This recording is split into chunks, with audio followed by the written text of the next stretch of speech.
Alright, I don't know if you can hear the music in the background, but don't worry about it. This is my transmission. I have neutral. Nothing spinning besides these two gears you see there. I got first. Spins my first set of gears. I'll explain them in a minute. Second spins my second set of gears. And then I have reverse. Spins my tire reversed, obviously. Neutral goes into first, which is my low set of gears. My medium gear, my small gear to medium gear is slow speed. It has most torque. My medium gear, the small gear, has less torque but more speed. And then when I go to medium, my reverse, which is my medium to medium, it is just, these two gears combined is the same output as the shaft of the motor. So which means that this shaft here is spinning at the same speed this shaft is here. And then this shaft powers this big gear, which goes to my medium red gear, which is the same gear ratio as the red to blue. So my reverse is the same speed as my second or high speed gear. I'm going to go and put it neutral. See, neutral. Flip the motor on, or in this case for transmission, flip the engine on. See, it's freewheeling. None of the gears are getting contacted or anything like that. I'm going to go ahead and switch it into first. My low speed. Once again, small to medium is slow torque. In an actual car, that would mean that you're speeding up from a dead stop.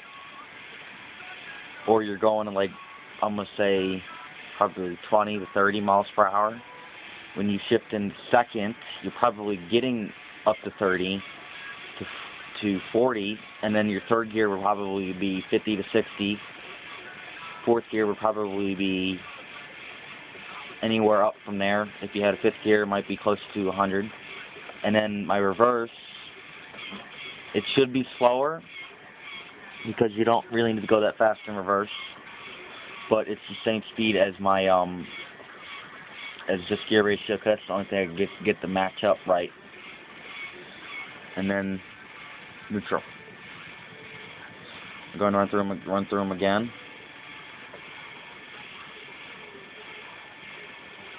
Low gear, high gear, reverse, and then neutral, and then flip it off. My first version I did of this, my gears when they were shifting in between were grinding and binding. Now I don't have that issue. They shift nice and perfectly in between each one because I got the case more sturdy around the whole thing. It's nice and sturdy. I built a better case, and I had to extend it all because in your standard automatic transmission of a car, when you go from park, which would be all the way back, your first gear would be reverse. Then you would have neutral. So in order to go from neutral to reverse, you need to go back on your gear shifter. So if I was on this side, and this is my actual gear shift on this side, I would have to go from neutral and push forward. But in the way I have it set up, I can't do that. So I'm pulling towards me. But basically it's the same thing. Neutral push forward if my shifter was on this side to get my reverse. And then I would go down to go into drive. And then after that, the automatic transmissions, valve bodies, and clutch plates would go ahead and continue to shift as I accelerated. So it would go from first to second to my second gear here, to third, to fourth, to fifth, depending on how many gears your transmission has. And actually, an automatic transmission does not have any gears at all.